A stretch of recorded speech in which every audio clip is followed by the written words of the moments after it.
I mean, Brian Daboll didn't draft Evan Neal. Brian Daboll didn't draft Kayvon Thibodeau. Brian Daboll didn't draft Deonte Banks. I mean, Brian Daboll didn't re-sign Daniel Jones to a massive contract. Brian Daboll didn't let go of Saquon Barkley. Brian Daboll did nothing to help the O-line. The only player that I saw Brian Daboll actively draft and be in the process of drafting is Jackson Dart. Hello, everyone. Welcome back to another episode of the podcast, Field Goals and Forecast, presented by Afterthought Sports, now on WSBU 88.3 FM, The Buzz. I'm Ryan Adio. Alongside me is my great co-host, James Derrick. And Week 10 of the NFL, double digits. Week 10 is gone. And also, Week 10 of fantasy is over. And I would like to share with all of the bragging rights in my heart that I have defeated James in the Afterthought Sports Fantasy League 140 to 134. Very close matchup. And if a couple things went your way, it would have been flipped. Yeah, no, there was a couple things. I mean, Devon Achane literally had 40. He put up 40.9. And he was stat padding. He did not need to run in those couple extra 40-yard touchdowns. And lad, Mr. McConkey, if you will. Why'd you stop? I didn't think he was going to catch you. You stopped at right at the 10-yard line. I have Herbert and McConkey. That would have been huge. Yeah. It's, it really just came down. Those little things. You needed Dallas Goedert to get, 15 points, and he got 8 or 9. Yeah. But Devon Achane is what carried my team. He put up 40 points, and I think that's a great segue into the Buffalo Bills because they lost to the Miami Dolphins. AFC East rivals. They haven't lost in 7 games to the Dolphins. They destroyed their 7-game streak. Josh Allen is now 15-2 overall against the Dolphins. And Miami led for the entire game. It wasn't even there was nothing from Buffalo. It was very just flat. Yeah, flat. When you say that Josh Allen's 15-2 against the Dolphins and that he had a 7-game win streak going into this game, I'm a little bit more okay with the fact that we lost. However, this was ugly. Yeah. Just ugly. It's just not a game that we usually lose, but we had 3 turnovers. I think that's what really did it. An interception and then 2 fumbles, one from Cook, one from Allen, both on runs where they were trying to extend it. And I think when you get down, you're trying to make plays out of nothing, or you're trying to almost desperation mode, right? Mm-hmm. You're trying to gain those extra yards when you really don't have to, and then you lose the ball. Miami's defense played great. I can't really even say much. Yeah. Well, they brought pressure, often. Many, I want to say most of his dropbacks, Josh Allen had pressure coming straight at him, and they manned up in the secondary, and they were playing well. The secondary really stepped up, and honestly, a lot of names that I don't even really know in the secondary of Miami. I won't even lie to you. But they were locking down Keon Coleman. They were locking down... Not surprised. A lot of the receivers, honestly. And then Dalton Kincaid goes out, so that obviously is not going to help. And they had 3 turnovers for the second time this season. The only other time was against the Patriots. And they did not have 3 turnovers in 1 game last season. So now they have 2 3-turnover games this season, none last season. And they're both against division rivals. Not great. The game reminded me of the season in which Buffalo was 6-6. Mm-hmm. You remember that where we really had to march into the playoffs and beat Miami, and it was either win and you're the 2 seed, or lose and you're out of the playoffs. Yeah, and not saying we're destined for a 6-6 record at this point. However, things definitely don't get easier next week. No. That game, you just gotta flush down the toilet if possible. You gotta learn from it though, because this could be a recipe for success for any other team that watched that game. They're going, holy crap, Bills just got shut out in the first half. I think the recipe for success is just run the ball. I'm not gonna lie to you, run the ball, man up, don't allow rushing yards. And I mean, obviously that's easier said than done, but that's probably the game plan. I mean, Allen, 26 or 28 of 40, 306 yards, 2 touchdowns, and the interception and the fumble. I mean, he had a decent game, 300 yards, but then 2 turnovers. I mean, it kind of balances itself out. I mean, Cook only had 13 carries for 53 yards. Shakir was the leading receiver, 7 reception, 58 yards. I mean, the defense was fine. What was the biggest, weakness in this game, you think, honestly? What stood out to me is just, it seemed like guys weren't open. And it's weird because it didn't translate to the box score. You see, I mean, Allen, right. 300 yards, completed 28 of 40. That looks like a solid performance, but I feel like when it was time for a 3rd and 6 situation, which we often found ourselves in because they stuffed the run pretty well, no one was open. We couldn't get guys open downfield. And I mean, hey, we did mention we don't have guys that are good at getting separation downfield. What do you know? What do you know? It is and then on the other side, you see Jalen Waddle, who we didn't really talk about this, but Bills offered a 1st-round pick next year for Jalen Waddle. The Dolphins said no, they want a pick from this year's draft. And then he torches you. He goes 5 receptions, 84 yards, touchdown, that long bomb over the head of Max Hairston, who did play well. Him and Cole Bishop had an interception, Max Hairston, 2 interceptions in back-to-back games.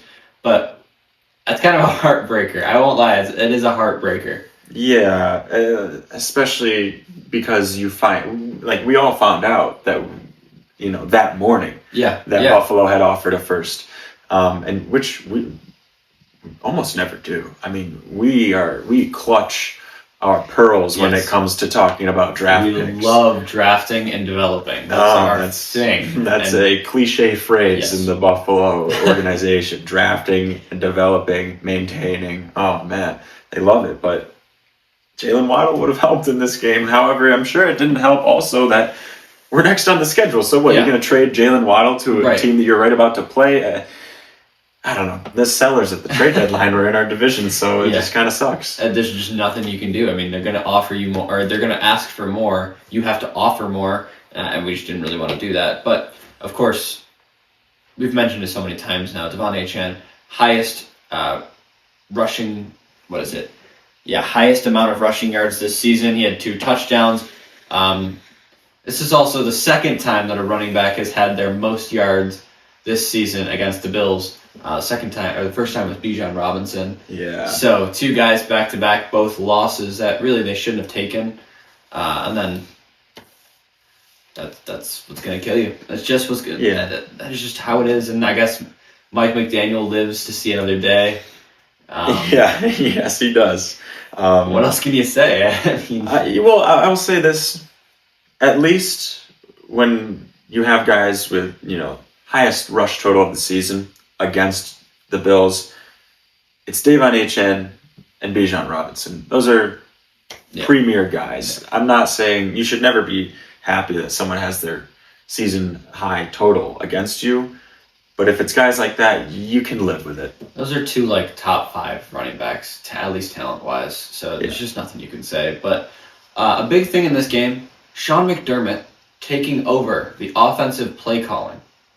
Took it away from Joe Brady, snatched it from him. I mean, there's been a lot of struggles. There's been a lot of disconnect between the two. Decided to take the offensive play calling duties, and, they lost. So it's not really a great showing. And it was ugly. I mean... Yeah. I don't know. It's...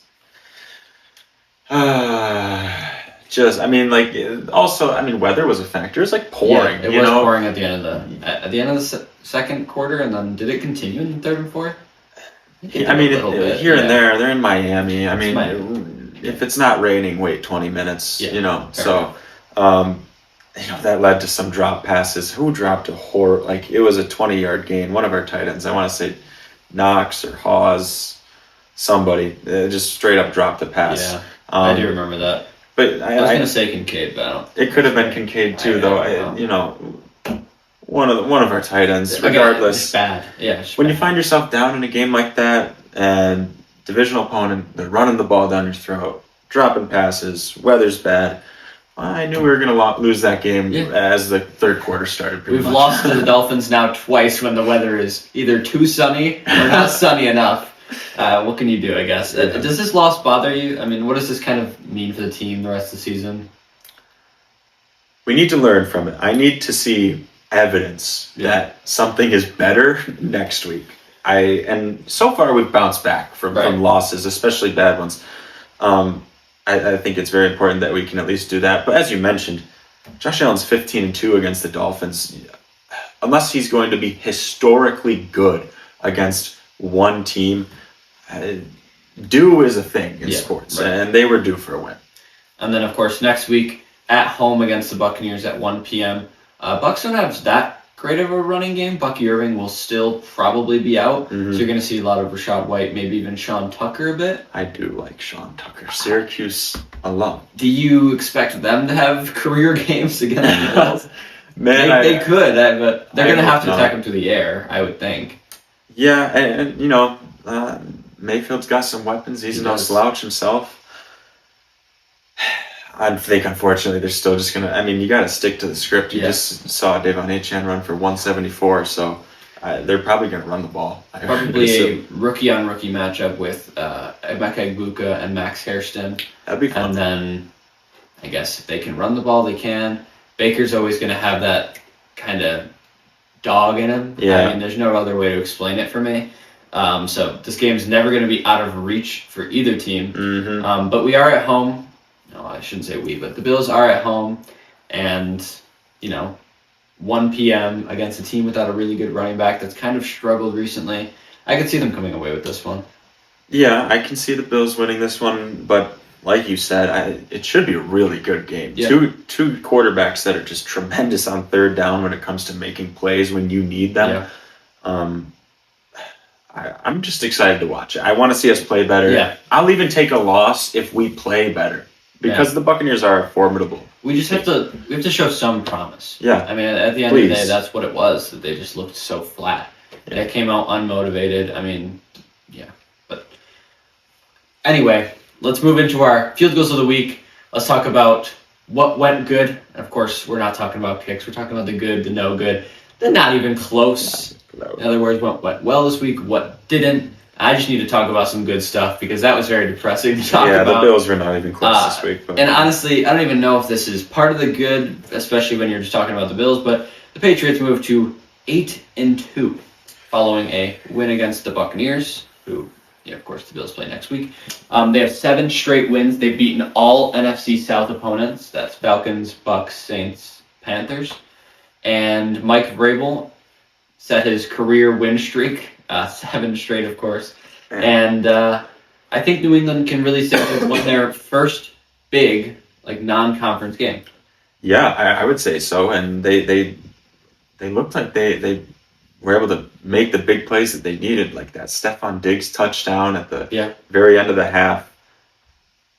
That made it look like, oh crap, they might just be hard to beat in general. Yeah. When you can pull a play like that you really need, a toe tapper to end the half on a beautiful pass, they look really good. And finally, Trevion Henderson. Yeah, I don't know. Mike Vrabel just kind of decided, oh wait, we drafted a running back in the second round. This guy. We probably should use him. I didn't think of that. Ramondre's, sitting at home you look really good for a backup. You know what I'm talking about? No, I actually don't. There's a skit. It's when the backup comes in, it's the start is, oh, you look really good. Hey, you look really good for a backup. Yeah, anyway. Yeah. Trevion, 14 carries, 147 yards, 2 touchdowns. Really his biggest game. And he's like pointing to the end zone. He's like, should I score? Should I score? Have you seen that? No. And he's like, he broke away at the end of the game, and he's looking at Vrabel, and he's like, score? And he's like, yeah, go ahead. And then he runs it. Oh, man. But, of course, Drake Mayo. Actually, I did. What am I thinking? I did see that. I don't know. All right. It's been a rough day. It's been a long, 3 days since, 3 weeks, actually. Yeah, fair enough. Drake May, 16 of 31? 16 to 31. 270 yards, 2 touchdowns, interception. He's always going to look good. Mac Hollins, leading receiver. 6 receptions, 106 yards. Bucks have been struggling a bit recently. Sean Tucker was their leading rusher, and he was also the first rusher to have 50 yards against the Pats, I think. I almost don't want to believe you. That kind of sounds unbelievable. That's insane. They were At least really good against the run this year, recently, then. yeah. Do you think the Patriots are legit Super Bowl contenders right now? I mean, they look like they can beat just about anybody. They've already beat Buffalo. They looked really good against the Bucks. Obviously, they pulled that one out. They definitely got some big plays. Trevion Henderson broke out two good ones. But, they look, the defense too, like you mentioned, the first guy to crack 50 yards is a little insane to hear. So, yes, to be completely out, they're 8-2. I will say I think they're still just a bit too young. They're still too early in that rebuild, but they're very scary. I will say that. I mean, it's similar to like the Texans' C.J. Stroud's like first year. Everyone's like, yeah, they're a playoff team. Are they really gonna make a Super Bowl? Probably not. I think they're just too early in the rebuild. But they are getting very scary, and the rest of their schedule is pretty light. They have two big matchups, one against the Ravens, one against the Bills, but other than that, it's like Jets on Thursday, which we'll get into. Well, I mean, I'm Joe Schmo. They play nobody. I'm just thinking, if Drake May can get comfortable, and you don't know how he's going to play in a playoff game, but they'll probably be at home at this point against most teams. I think they could stumble their way into, a AFC Championship appearance, even with how well the defense is playing, and especially if they can get some big plays. I think they're scary. Yeah, I mean they have odds to take the first seed right now in the AFC, so anything could happen. But moving on, I know a guy who's not going to be in the playoffs, but did play exceptionally well. Tyler Shuck. Yeah, look at this guy. I had to take a second look. He's playing against the Panthers, obviously. Just his second start, but he was 19 of 27, 282 yards, 2 touchdowns, 128.9 passer rating. And he's the first rookie Saints QB to win a game since 1981. It's almost unbelievable. Holy cow. Yeah. Dave Wilson was the last rookie QB for the Saints to win a game. Making history. Tyler Shuck. But 17-7 win over the Panthers. They moved to 2-8. The Panthers fall to 5-5. Alvin Kamara, 22 carries, 83 yards, 3 receptions, 32 yards. Chris Olave went crazy. 5 receptions, 104 yards, a touchdown. I shouldn't say crazy, but he played really well. He did have one really big play, yeah. For sure. Just decent game from the Saints. I wasn't expecting it. That's all. I just want to. And a terrible game from the Panthers. But, we're not talking about that. Yeah, right not now. yet. Then I wanted to bring this up really quick. Keenan Allen sets the record for most receptions in Chargers history with his 956th catch. In the game, he had 2 receptions, 19 yards. They won 25-10 over the Steelers. I do not want to talk about that game at all. It was terrible. But for his 956th catch, they snapped the ball to Herbert, and he just pops it to him. Literally just pops it to him. He runs around, gets it, everybody celebrates. Antonio Gates in attendance. That was the man who previously had the record, of course. Chargers legend. Yeah, and they're all happy, Cool stuff. They were rubbing his bald head. His collarbone. I thought that was pretty funny. Yeah. And then the final bit of good is just Jonathan Taylor. He absolutely decimated you guys. I'm sorry. 32 carries. If it ain't broke, don't fix it. 244 yards and 3 touchdowns. The game went to overtime. Like it was playing into his hand, to have a massive game, and he did. 50-point fantasy performance for my team as well. So. Did not want to stop him. I don't know. Not that they didn't want to, but Just didn't feel like it, honestly. But that kind of brings us into the no good. Of course, the Falcons look to pretty much be out of playoff contention with that loss. They moved to 3-6, unless they end up going 10-7. They could go 9-8 and maybe sneak into the playoffs, but I really doubt it. They would have to win a lot of big games. They've now lost to the top 2 teams in the AFC by a combined 7 points. They lost to the Patriots by 1, and they lost to the Colts in overtime by 6. Okay. I mean, No, yeah. What are you gonna say? Yeah, I mean, they lost. It doesn't matter, but a loss is a kind of loss. crazy, Unfortunately.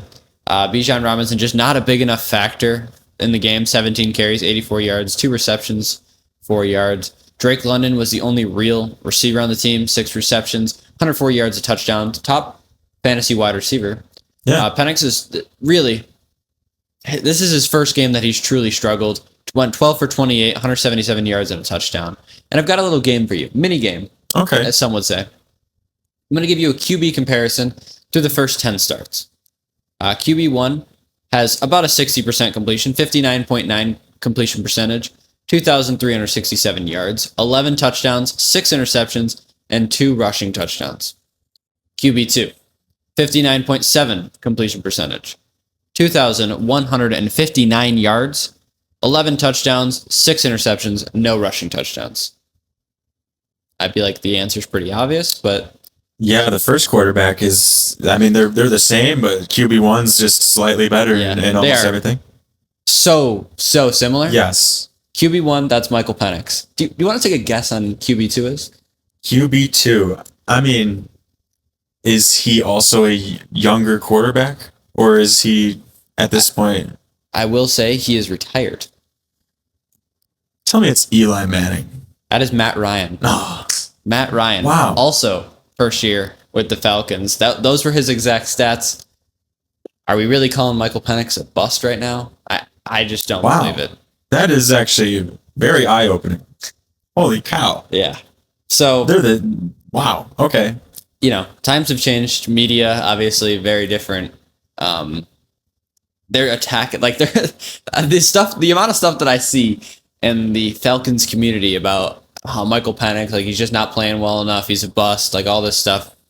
Is he really? Is he, we're going to jump that quickly for a guy we drafted 8th overall? Yeah, a lot of it's unfair, but I feel like people want an immediate. They want a CJ Stroud. They want a Bo Nix to just come in and dominate, especially if it's a first round pick. That early. I feel like you really can't be that upset with Michael Penix. He's still played pretty well so far. Like you mentioned, lost to the first 2 teams in the AFC by a combined 7 points. Yeah, I mean, what are you going to say? I mean, I think his coach and his offensive coordinator failed him, but I don't have really enough time in this podcast to talk about that. But I do want to talk about the guy who was drafted, 2 picks after him, J.J. McCarthy. I will say he looks like he's struggling.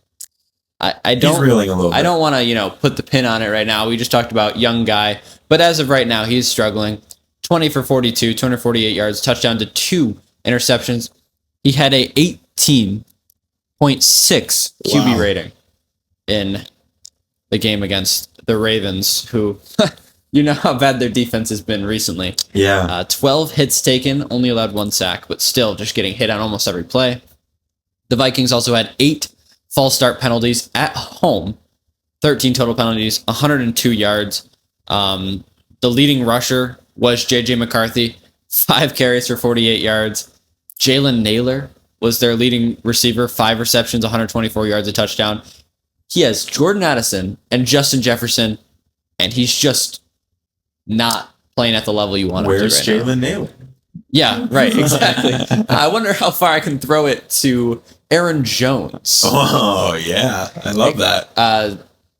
Who's their third string running back? Let's just get it to him. Xander or Xavier, whatever. Just throw it to him. He didn't even get a carry, so. Yeah. But anyway, do you think it's his fault? I mean, we've seen Kevin O'Connell work with some pretty crazy quarterbacks in the past. All guys that have really moved over, besides for Sam Darnold. All guys that have really moved over and not really translated. Is it J.J. McCarthy? Is it... I don't know. I think they didn't put themselves in a position to succeed. A lot of long downs, like you said. Eight false start penalties at home. I mean, you have to imagine they're going to be sprinting in running practice. a silent count. in your own stadium is crazy work. Yeah, I mean, that's inexcusable. I think if you simply just don't have any, it's not uncommon to play at home and have 0 false start penalties. Yeah. If you do that, I think JJ McCarthy is set up for success at least a little bit more. But you know, when you got to back up 5 yards, you know, every time you try to snap the ball, you're not going to win. Yeah. You know, and JJ McCarthy is. Yeah. Been, you know, kind of proven that he struggles to throw the ball deep downfield as well. I will say that was a big part of it, the penalties, but also he just had some plain bad accuracy throws. I mean, there was a point where I needed points from Jordan Addison. That was one of the reasons I almost lost to James. I had Jordan Addison at flex, about 6 points, and I was pretty mad at JJ McCarthy. He had 11 targets. Jordan Addison had 11 targets, and he was able to catch 3 of them. Yeah, I mean, yeah, that speaks to me at least that okay, maybe there's something else going on here. Ryan was absolutely tweaking watching that game. By the way, it was so fun. I was like, JJ McCarthy, you need to start applying for LinkedIn. Like, get your resume up. You know, cover letter. You know, whatever else. Make me my McDouble, pal. But of course, a guy that they did give up on, not the Vikings, but the New York Giants give up on Brian Daboll. He is terminated after a 2-8 start in his 4th season. Of course, he was the coach of the year in his first season, 2022. But I think this is why the Giants had a 92.3% chance, 99.3% chance, and a 96.9% chance of winning late in the 4th quarter against the Cowboys, Broncos, and the Bears. They lost all 3 games. The odds of that are 1 in 60,000. Great job. Yeah, awesome job, guys. The Giants were up 37-34 with 14 seconds left against Dallas. They lost that game. 14-3 against the Saints in the 2nd quarter. They lost that game. 26-8 against the Broncos with just over 5 minutes to go in the 4th quarter. They lost that game. And 20-10 with 4 minutes in the 4th quarter against the Bears last game, and they lost. Do you think this is a fair firing? I mean, yes and no. I mean, he's got a rookie at quarterback. Malik Neighbors is out for the entire season. Yeah. I feel like you can only do so well at that point. But coaching plays a role when, I mean, this is like these are boxes to check when you're watching a Giants game. Are they on the road? Are they up 10? Yep. If those 2 boxes get checked, they will lose. Wait, you said it. I didn't even mean to do that, but actually, you know, that's perfect. Wow, that was phenomenal. I didn't even plan that, but they're going to take those Two things. You lose. I will say I don't think they should have fired Brian Daboll. I think he'll be a great head coach somewhere else. I agree, 100%. Mike Vrabel, and I also think if he ends up being an offensive coordinator, whatever team he goes to will end up being really scary. I will say though, I think this is a bit of a scapegoat for Joe Schoen. Mm-hmm. I've had my fair share of rants about him before, but Brian Daboll didn't draft Evan Neal. Brian Daboll didn't draft Kayvon Thibodeau. Brian Daboll didn't draft Deontay Banks. Brian Daboll didn't re-sign Daniel Jones to a massive contract. Brian Daboll didn't let go of Saquon Barkley. Brian Daboll did nothing to help the O-line. The only player that I saw Brian Daboll actively draft and be in the process of drafting is Jackson Dart. And he doesn't look too bad. And it worked. I at least right now it worked out.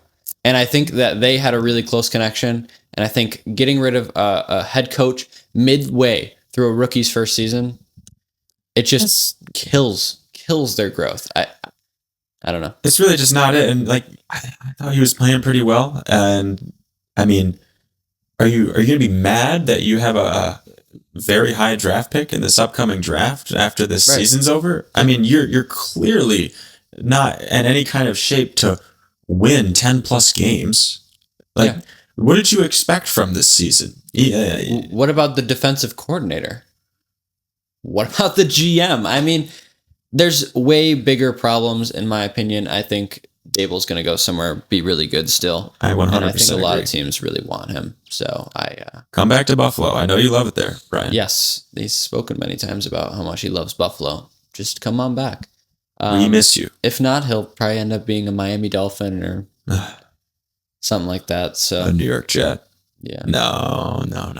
No one wants to No. go to New Jersey. no, and he already is there, but that's Well, all. I guess, yeah. Let's get into the not even close. Gosh, man, the Raiders Broncos game. 10-7 Broncos win on Thursday Night Football. The week started and ended with games that had a final score of 10-7. Well, 10-7. Eagles beat the Packers. That game sucked. That game was no But good. there was no game worse than Raiders Broncos. One of the worst games I think I've ever seen it. Do you think this is the worst game this year?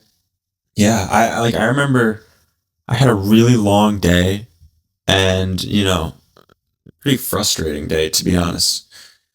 And I finally get back to the townhouse and I want to hang out with my friends and watch some Thursday Night Football. I didn't watch any football that night.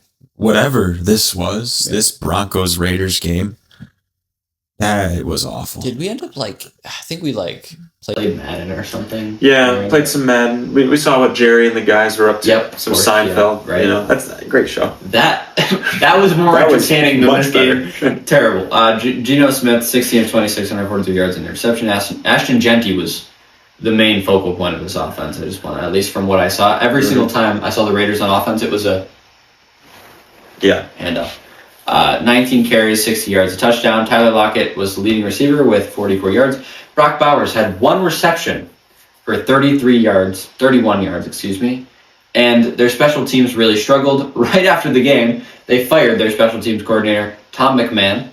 And honestly, I don't know if that's going to fix it, but the Broncos weren't much better either. So Bo Nix was 16 of 26, 150 yards, a touchdown to 2 interceptions. J.K. Dobbins, 18 carries, 77 yards. He got injured. Troy Franklin, leading receiver, 5 receptions, 40 yards, touchdown, 15 fantasy points. Told you to start him, and that was I told you only good player. I told you to sit Genty, and to be honest, he averaged 3 yards a carry. He just found the end zone. Kind of screws me there. Nothing but you can do. this game sucked. We actually thought it was going to be a blowout. I mean, Right. it is a divisional game. I guess just got to be ready for This that. is just how the Broncos roll, honestly. Yeah. This is just what they do. This is like one of the most lethargic looking 8-2 teams I've ever watched. And I've actually heard some rumors that the Raiders are ready to move on from Pete Carroll and Geno Smith this offseason. What do you think of that? I don't think any of the Raiders fans would be upset if they just went for a Jets style rebuild. Everybody, Max Crosby. It's their only good player at this point, maybe minus Brock Bowers. I mean, he is a premier edge. I mean, you're not going to trade a guy like Brock Bowers, but I mean, a premier edge rusher like Max Crosby. I feel like they could have sold him off for a lot of draft capital, more than Quinn Williams, more than Sauce Gardner. Yeah, absolutely. He had definitely teams that need him. Mm-hmm. And he's 29, 30? Yeah, still some great years left in him, I would say. Unfortunately for you, Mad Max, you're going to have to... you're stuck in Vegas, stuck in the desert, no way out. Sorry. But honestly, there were a lot of games like this week. Yeah. I was watching this first window of games, and I was like, man, this just sucks. Then it got to 4 p.m., and I was like, man, this is just worse. Every single game in the 4 p.m. window was one-sided. Lions Commanders, 44-22. The Lions winning. And it wasn't even that close. It was not 44-22. It was 80-20. That's how it felt like. Yeah. Dan Campbell starts calling plays, and unlike what happened with Sean McDermott, starts working out. Jahmyr Gibbs, man, unreal stuff. 142 yards, and then 30 yards and a touchdown receiving. Jamison Williams, leading receiver, 6 receptions, 120 yards, a touchdown. Treylon Burks led the Washington Commanders in receiving. 58 yards for him, 3 receptions. You know what? Good for him, man. I'm happy for him. Seriously. You can't even be mad. And then the Commanders just can't run the ball. Bill had 11 carries for 30 yards, so just throw that out the window. Yeah. Rams, 49ers, 42-26. Man. It's just... Gotta get glasses or something. Yeah, that's fine. Rams win. Stafford, 24 of 36, 280 yards, 4 touchdowns. Is he an MVP favorite? His teammates certainly think so. Yeah. I think if they keep winning, you can't ignore him whatsoever. He's been a man balling. And how old is Matthew Stafford at this point? He's got to be pushing like 37, 36, 37 around there. I mean, he's definitely up there. The problem is he has to compete with, guys like Jonathan Taylor, who are on a ridiculous pace. And he is 37, you're correct. I think there's a lot of guys that are a lot more explosive than him, guys that can move out of the pocket like a Josh Allen or something like that. However, Bills have to start winning some games. But Matthew Stafford should get some votes at this point in time. Yeah, I mean, absolutely. I think, in my mind, Jonathan Taylor is the front runner. Yeah. But Stafford's close behind him. Maybe some Drake May action in there. But, yeah, he's definitely up there. And then Brian Robinson led the 49ers in rushing. I don't even know how that happens. He had 8 carries, 41 yards, and a touchdown. And then on the other side of the division, Cardinals-Seahawks, 44-22 Seahawks. Man, the Seahawks just dominate. They dropped 38 in the first half. It was 38-7 in the first half. Darnold was 10 of 12, 178 yards, a touchdown, interception. Light day for him, really. Charbonnet, 14 carries, 83 yards, a touchdown. JSN, 5 receptions, 100 yards, a touchdown. 2 defensive touchdowns in the first half from DeMarcus Lawrence. Seahawks are real. I mean, they steamrolled the Cardinals. Are they Super Bowl contenders in your mind? It's really hard to say that Sam Darnold is leading a Super Bowl contending team. I guess that's fair. I mean, we saw that with the Vikings last year, how good they were, and then you get to the playoffs, and Sam Darnold is just not good enough to get it done. We'll see what happens in the playoffs, really. Yeah, that's the biggest thing. Which they're kind of not destined for. However, a 7-2 start is very good, and a good rushing attack is important in the playoffs. They had 2 guys carry the ball 14 times, Charbonnet and K9, and they looked great on not every carry, but they both average over 4.5 yards per carry. Yeah. That's going to get it done. Yeah, I mean, very, very solid team. Great coach, great defense. What are you going to say? I think they make a pretty decent playoff run as long as Sam Darnold can figure it out. But that will do it for our field goals of the week. Let's get into our extra point. We're going to play a little game. Yeah, I have a game for you, Ryan. Yeah, this or that? Yeah, it's a little this or that wide receiver edition. I will pose to you a series of wide receivers. You have to tell me which of them you prefer. If you want to give me a little reason why, I can go for that as well. The receiver you prefer in the previous round will then move on to be compared to the next receiver. So technically, we should be able to find your favorite wide receiver. I did exclude Puka Nacua, Jamar Chase, Justin Jefferson. I'm not really sure if I should have excluded JSN at this point too, because he's also insanely good.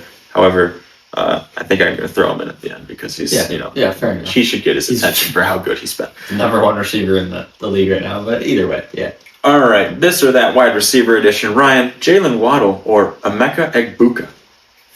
Okay, right now I'm going to go with Jalen Waddle. Fair enough. Yeah. Jalen Waddle or A.J. Brown? I think talent-wise, you say A.J. Brown, but right now, production-wise, I'll take Jalen Waddle. That's a theme on this list. I mean, talent-wise and production-wise, there's some discrepancies on this list. I think if you put A.J. Brown on the Dolphins, Jalen Waddle on the Eagles, I don't know. It could be tough. So you're going with... I'll take Waddle. All right, so Waddle or Maserati Marvin Harrison Jr.? Waddle, yeah. Marvin Harrison hasn't done much for me yet. Waddle or... Waddle's making it far. Old reliable Keenan Allen. I'm going to have to go with Jalen Waddle again.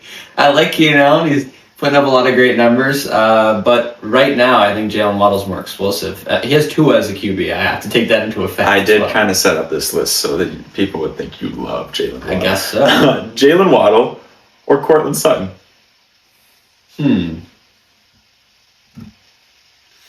Courtland Sutton is very underrated. I think he's really, really talented.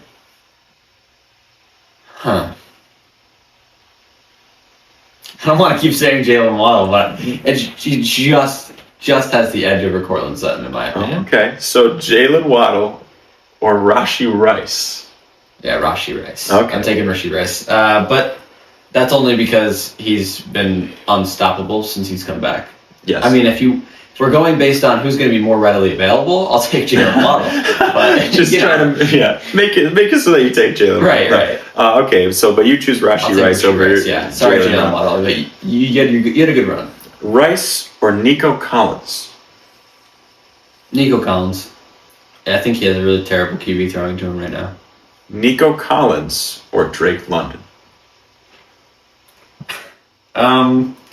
Let's think. I have both of them in fantasy. You do? So they're both like my children, Yes. At least this year. Yeah, I kind of have to go Drake London. I think he's the only real solid receiver on his team.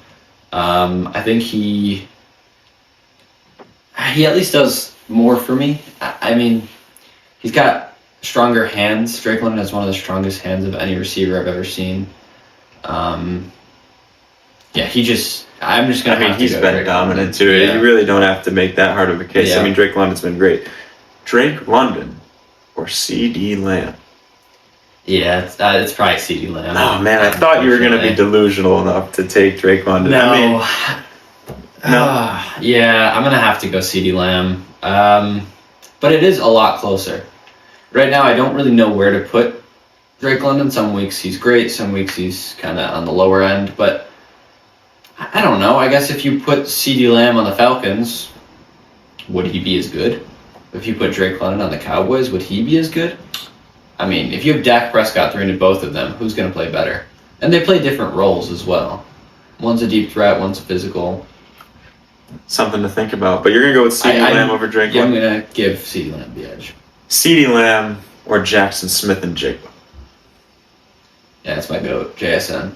He's playing at unbelievable numbers. He's on pace to break the receiving yard record this year. Doing it with Sam Darnold. Yeah, that's really all I can say. He's unstoppable. Just because I'm curious, I know we said Okay, we'd exclude these guys, but now, the way you've been talking about JSN, how does he compare to Justin Jefferson? How does he compare to Justin Jefferson? Who would you rather have at this point in time? Right now, give me Jackson Smith and Jigba. I feel like that's crazy to say, but I think you'll find a lot of people that support that. Justin Jefferson has the talent. I know he's uber talented. I know he's one of the really premier receivers in the league, one of the greatest young receivers probably in the league. But Jackson Smith and Jigba was making a case this year. Really pushing for Offensive Player of the Year, but also, look how he's making Sam Darnold look even. Yeah, Sam Darnold has thrown to both of them. That is at true. the end of the day. Yeah. And I think JSN is more explosive. He certainly has been so far. I actually probably should have prepared some kind of stat on that because, he has thrown to both of them. I didn't realize that until now. But now, JSN or Puka Nacua? That's so tough. I wonder what happens to a guy like Puka Nacua if he's not on an offense like the Rams, though. Yeah, that's a good point. Talent-wise, I want to go with JSN, like route running, speed, just release JSN. Hands, it's probably Puka Nacua. Like, honestly, route running is close. It's a lot closer than you think. But I'll say Puka Nacua. All right. And then, just because there's only one guy left to compare him to, Puka Nacua or Jamar Chase. I feel like we're splitting hairs at this point. Yeah, it's Jamar Chase. Of course it is Jamar Chase. Jamar He Chase. is still... I think he's the best receiver in the league. The best in the league. But I think it goes Jamar, Puka, JSN, really. Yeah, all right. And then you could interchange those three. And then, like, Jetta's CD, et cetera, then gets really close. CD, Drake London. Am I missing? I think I'm missing someone important. We could be, yes. Yeah, I'm probably missing someone really important. Amon-Ra. That's what Amon-Ra. Actually, I almost put him in here. Amon-Ra's probably above Drake. I had actually... I almost not had above that. CD. I can't put him above CD right now. But yeah, so that's a pretty solid list in my opinion. Yeah, I would say so. But that's it. I mean, I look forward. I'm going to do the same thing with running backs at some point, and towards the tail end of the season. Do what I can, and I'll try not to make Bijan number 1. It's going to be really hard not to, but that'll do it for the extra point. Yeah, I appreciate you doing that. And of course, now we have to move into our fantasy starts and sits for week 11 of the NFL season. We're getting closer and closer to the playoffs. I was 3-2 in my starts last week, 2-3 in my sits. 50-50 are on the board. 28 and 22 in my starts, 31 and 19 in my sits, and I had a bad week. James, did you want to say your record or? Okay. Let's start with the QBs. I'm going to start in the starts category. Aaron Rodgers against Cincinnati. They just clearly, by and large, have the worst defense in the league, and they give up the most points to the quarterback. Rodgers is okay. Yeah. They lost last time they played Cincinnati, though. I like to preface whatever I say, you don't have to listen. Has not gone my way so far. You could consider the opposite.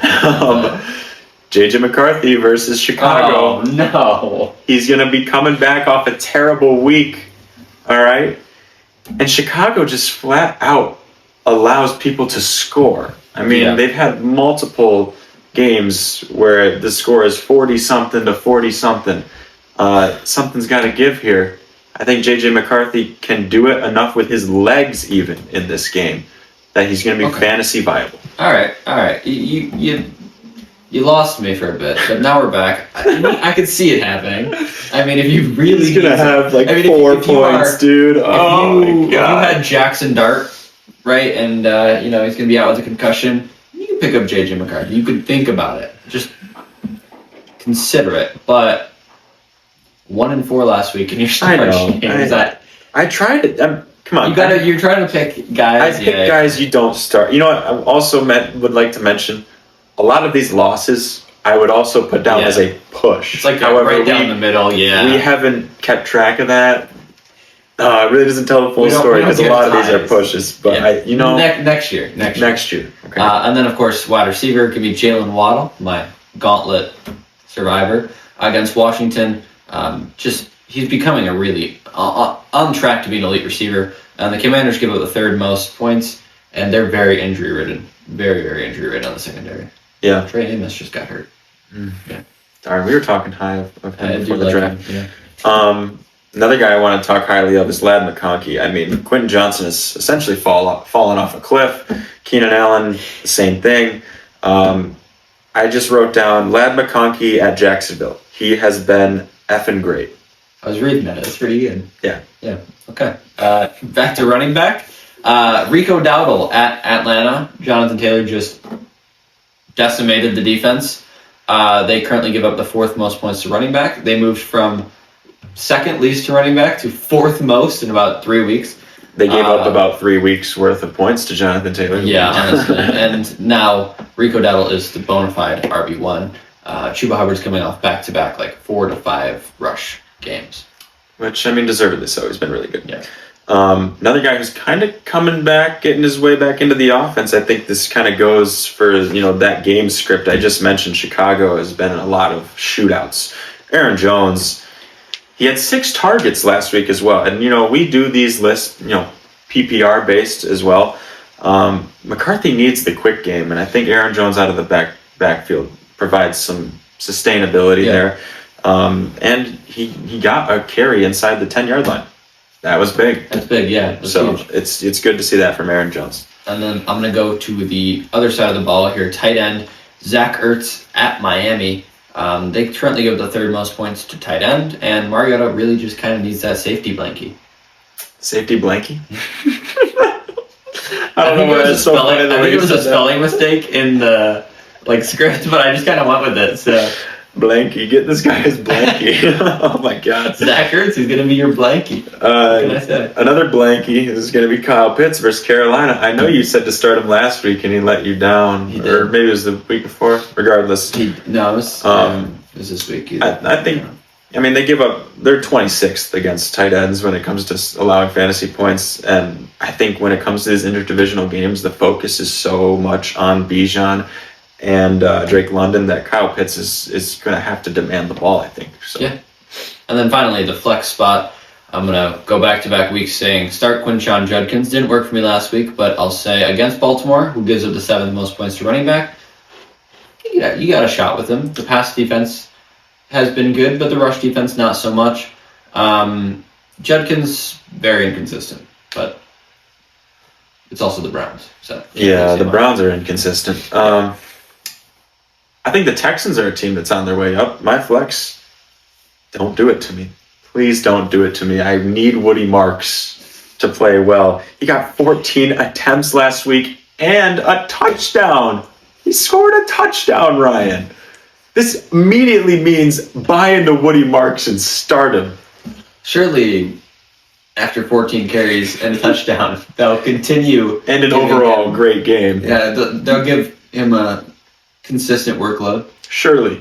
No. I'm going to regret this, but if it works, I'm not going to shut up about it. Yeah, fair enough. But let's move into our sits. I'm going to sit Brock Purdy or Mac Jones. I think it is going to be Brock Purdy this week against the Cardinals. I didn't write who it was against. I'm sorry. If you need a QB, maybe, but I don't recommend it. Pick somebody else up. They gave up 5 points to Sam Darnold. Sam Darnold had 5 points. Cinco is another way of saying 5. Good. That's, you know what? We took Spanish together, so that was good. Actually, that was like one of our first times really talking ever. Yeah. We should do this podcast in Spanish. And Espanol. Yeah. Well, keep going. Okay. Don't start Bo Nix against Kansas City. I mean, we just saw what another divisional opponent did to him, and he played horrible. And Kansas City is way better. Yeah. Logic tells me sit Bo Nix, but I'm sure he'll go crazy because that's how it's been for me so far this year. And then this is a risky one for me. I'll take a risk here. Wide receiver, sit Rashee Rice against Denver, if possible. He has been going crazy. He's had 3 weeks since he's been back. They've all been above 18 points. But Denver's the number 1 defense in the league, number 1 pass defense in the league as well. They give up the least amount of points to receiver. I think he'll be at least under 15. Okay, so that's the mark you're setting. Yes. The Woody mark. No, I'm kidding. Woody Marks. We're done talking about about luck with Woody Marks. That's all I gotta say. Yeah, I'm gonna need it. I'm gonna say you sit AJ Brown against Detroit. So one thing that I noticed is in the year 2025, in primetime games, AJ Brown averages 51 receiving yards, and he has a couple games, 2 of them to be exact, where he's gone over 100. That really hikes up that average. He's got multiple games with 13 receiving yards or less, just totally shut out. They're playing primetime, playing Detroit, and Devontae Smith has been the much more sustainable wide receiver on that team. I think AJ Brown is almost worth a sit at this point. Yeah. Not almost, I'm telling you, sit him, please. That's very fair. I think a lot of people already have him on their bench. But running back, I'm going to sit Breece Hall against New England. He's coming off back-to-back around 20 to 30-point games. But New England is number 1 against running backs. We talked about it. They haven't allowed more than 50 yards to a running back. It's just going to be a tough game for the Jets. And when that offense shuts down, it shuts down. So it seriously does, yeah. Derrick Henry at Cleveland. Cleveland's got a great run defense. He also just gets no volume in the pass game, which is so valuable for PPR. If he doesn't score a touchdown, he's going to have probably like 8 points. I can see like 80 rushing yards. That really won't do it. So sit Derrick Henry. And then moving on to tight end, you could sit Sam Laporta this week against Philadelphia. They are number 2 against the tight end, and he's just very inconsistent and a very good offense. Yeah, I'm going to say sit Dalton Schultz at tight end because... guy, man. Well, he's had some great weeks, but I think that's been a product of Nico Collins' questionable health here and there, and, well, that's true. He's playing. And Tennessee, very good against the tight end. Very good against the tight end. Well, 10th. Yeah. That's good enough to be in the top third of the league. I actually did sit Dalton Schultz this morning. I gave him a rest. He's carried my team. Yeah, and he's coming off a great week. The odds he has back-to-back great weeks, I think, are minimal. And now he has C.J. Stroud instead of Davis Mills. But Flex, sit Devontae Adams against Seattle. They're number 7 against the wide receivers. And Seahawks are just a lockdown defense right now. Playing very well. He is playing very well, but, the Seahawks defense is what I say. They're both playing very well, but I think Devontae Adams has a bit of a down week this week.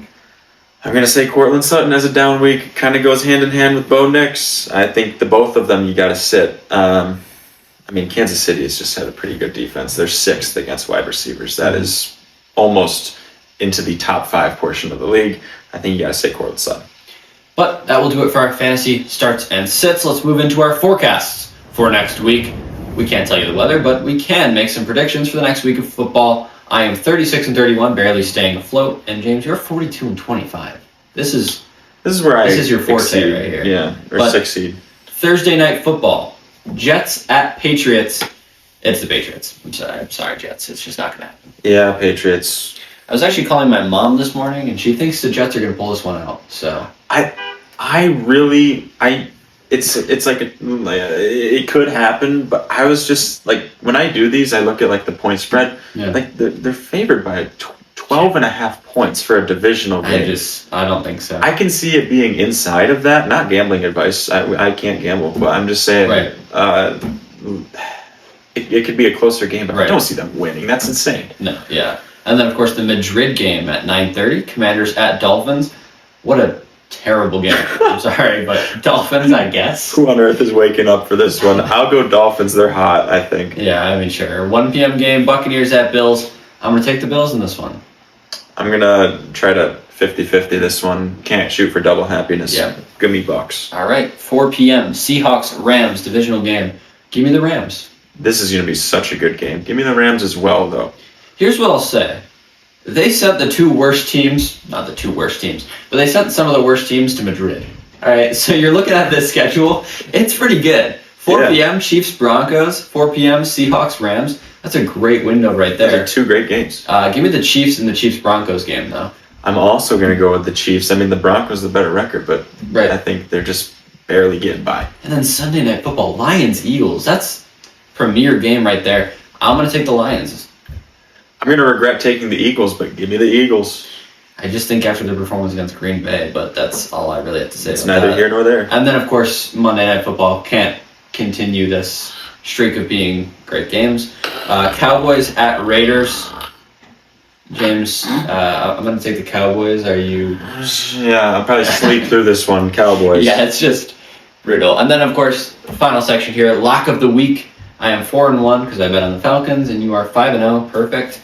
I'm going to take the Packers over the Giants as my lock of the week. Packers have looked slow, but the Giants don't have a QB right now, or a head coach for that reason. Yeah, I like that pick. I was going to pick that one, but you took it. I did. So I'm going to take Patriots over Jets, and man, wouldn't that be a hilarious way to not hit your lock of the week, is to take literally statistically the most likely game for the Patriots to win, and then they lose. But I'm in a survivor pool with my family, no money involved, and the Patriots have an 80% chance to win. That's what they say. Yeah, I can't wait for that. The Patriots should win. That's why it's my lock of the week. But it would be funny.